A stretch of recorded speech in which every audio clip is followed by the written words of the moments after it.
যে সকল ধর্মের সেই মোল্লারা নামাজ টাকার বিনিময়ে পড়ায়, তাদের পিছনে আমরা নামাজ পড়ি না। কারণ হলো সূরা ইয়াসিনের 21 নম্বর আয়াত আল্লাহ বলেছেন, তোমরা তাহাদের অনুসরণ করো যাহারা তোমাদের নিকট কোনো বিনিময় প্রত্যাশা করে না এবং হেদায়া প্রাপ্ত। যাদের পিছনে আমরা নামাজ পড়তে যাব, তারা যদি বেতনভুক্ত কর্মচারী হন, তারা বেতনের জন্য নামাজ পড়ান, বেতনের জন্য ইসলামের কথা বলেন, ধর্মের কথা বলেন, তাদেরকে তো আমরা অনুসরণ করতে পারি না। আপনারা এত সময় ধরে হিজবুত তাওহীদের একজন কর্মীর বক্তব্য শুনলেন এবং তিনি দাবি করতে চাইল যে তিনি কেন মসজিদে ইমামদের পিছনে নামাজ পড়েন না, কেন মসজিদের ইমামরা নামাজ পড়িয়ে টাকা নেয়, এই জন্য তিনি নাকি মসজিদের ইমামদের পিছনে নামাজ পড়েন না।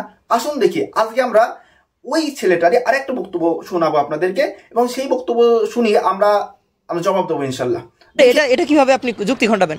আগে ইসলামিক রাষ্ট্র প্রতিষ্ঠা করেন, তারপরে আপনি রাষ্ট্রের খলিফার পর্যায়ে যান, এরপরে আমির পর্যায়ে থাকেন, রাষ্ট্রের এই আপনার কথায় সমাজ উঠবে বসবে, আপনি 24 ঘন্টা সময় আল্লাহর কাছে ব্যয় করেন, তখন আপনি এখান থেকে 2-4 টাকা যা ভাতা আসে বা সরকারিভাবে যেটা নির্ধারণ করা হবে, তখন আপনি এখান থেকে ভাতা নিতে পারেন। এখন আপনার ইসলামিক রাষ্ট্র নাই, কিছু নাই, আপনি বসে বসে নামাজ পড়ে টাকা নেবেন, ওয়াজ করে টাকায় নেবেন, এগুলা ইসলামের প্রকৃত শিক্ষা না। ইনি আমাদেরকে ইসলামের প্রকৃত শিক্ষা দিতে আসছিলেন। আসুন দেখি আজকে আমরা প্রকৃত শিক্ষা কি শিক্ষা নয় সেটা আমরা আলোচনা করব।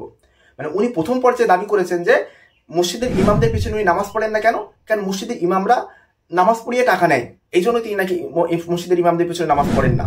তারপরে ভিডিওতে একই ছেলে দাবি করলো যে যদি ইসলামিক রাষ্ট্র থাকে, ইসলামিক রাষ্ট্র যদি কোনো ভাতা নির্ধারণ করে, ইসলামিক রাষ্ট্র যদি কোনো ইমামকে বা কোনো ওয়াজকারীকে, কোনো শিক্ষককে যদি টাকা দেয়, তাহলে সেই ইমাম, সেই ওয়াজকারী, সেই শিক্ষক টাকা নিতে পারবে।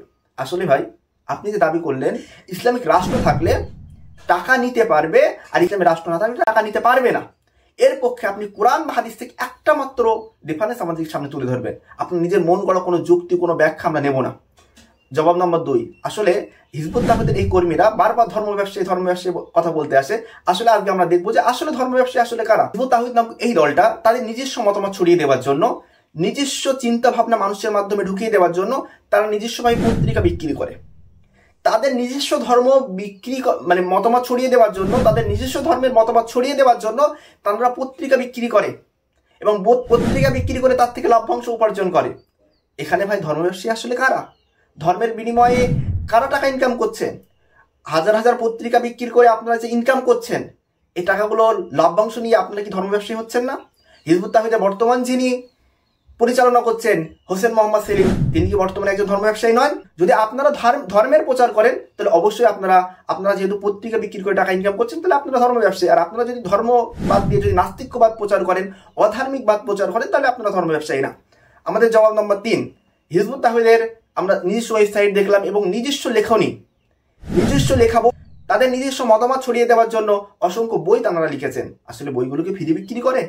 অবশ্যই না, বইগুলো ফ্রি বিক্রি করে না। আসুন দেখি আমরা তাদের কিছু লেখা বইয়ের আমরা দাম দেখি। তাদের একটা বই দেখবো যে পন্নী পরিবারের গৌরবোজ্জ্বল ইতিহাস, বইটার প্রিন্টিং রেট আছে 600 টাকা। তাদের নিজস্ব মতামত ছড়িয়ে দেওয়ার জন্য যে বইগুলো লিখেছে, সেই বইগুলো তারা নির্দিষ্ট মানে 600 টাকা, মানে একটা বইয়ের প্রিন্টিং রেট হচ্ছে 600 টাকা। তাহলে মিনিমাম সেই বইয়ের 50% তারা লাভ রেখে বিক্রি করে, 50% লাভ রেখে বিক্রি করে। এছাড়া আরেকটা বই আপনাদের দেখাচ্ছি, the lost of Islam, Hizbut তাওহীদের নিজস্ব লেখা বই, তার নিজস্ব মতামত ছড়িয়ে দেওয়ার জন্য বইটার প্রিন্টিং রেট আছে 400 টাকা। এছাড়াও সবথেকে মজার একটা বিষয় হলো যে তারা ধর্ম ব্যবসায়ী বলে একটা বই লিখেছেন, সেই বইটারও প্রিন্টিং রেট হচ্ছে 260 টাকা। আসলে ধর্ম ব্যবসায়ী বলে একটা বই লিখেছে, বর্তমান সময়ে আলেম ওলামাদের বদনাম করার জন্য বই লিখেছে। আসলে তারাই বই বিক্রি করে আবার ধর্ম ব্যবসা করছে। আজীব ব্যাপার, ধর্ম ব্যবসায়ী বলে বই লিখেছে, আবার ধর্ম ব্যবসা তারাই চালিয়ে যাচ্ছে। আজীব ব্যাপার। তাহলে আপনাদের সামনে স্পষ্ট দেখাতে পাচ্ছি যে হোসেন মোহাম্মদ সেলিম যেহেতু বর্তমানে বাইজিদ খান পন্নী মারা গিয়েছে এবং তার জামাই হোসেন মোহাম্মদ সেলিম যেহেতু হিজবুত তাওহীদ নামক এই দলটা লিড দিচ্ছে, তাহলে বর্তমানে সব থেকে বড় ধর্ম ব্যবসায়ী হলো হোসেন মোহাম্মদ সেলিম, কেননা তানার লাভ্যাংশগুলো তানার পকেটেই যাচ্ছে। আর এই যে হোসেন মোহাম্মদ সেলিম পত্রিকা বিক্রি করে লাভ্যাংশ নেবে, তারপরে বই বিক্রি করে লাভ্যাংশ নেবে, এদের পেছনে নামাজ পড়া যাবে। কিন্তু হুজুররা যদি, আলেমরা যদি নামাজ পড়িয়ে টাকা নেয়, তাদের পেছনে নামাজ পড়া যাবে না। এই হলো আমাদের হিজবুত তাওহীদের কর্মীর, এই হলো যুক্তি, এই হলো লজিক। আজীব যুক্তি। আসলে এরা এই সমস্ত যুক্তিগুলো যে কোত্থেকে পায়, এদের নোবেল দেওয়া উচিত। তাহলে স্পষ্ট আপনারা সামনে আমাদের প্রথমে যে জিনিসটা দেখিয়ে দিয়েছি যে এই যে হিজবুত তাওহীদের এই কর্মী যে দাবি করেছিল যে মানে তিনি আলেমদের পেছনে নামাজ পড়েন না কেন, কারণ আলেমরা নামাজ পড়িয়ে টাকা নেয়। আসলে আমরা তিনি আবার দাবি করলো যে ইসলামিক রাষ্ট্র থাকলে আবার আলেমরা টাকা নিতে পারবে, নামাজ পড়িয়ে টাকা নিতে পারবে। ভাই তখনই আপনার যে সূরা ইয়াসিনের যে আপনি 21 নম্বর আয়াত যে রেফারেন্স কোট করলেন, সেই 21 নম্বর আয়াতে তখন কি হবে ভাই? এটা কি ইসলামিক রাষ্ট্র না থাকলে এই আয়াত, আর ইসলামিক রাষ্ট্র থাকলে এই আয়াতের কাজ নেই?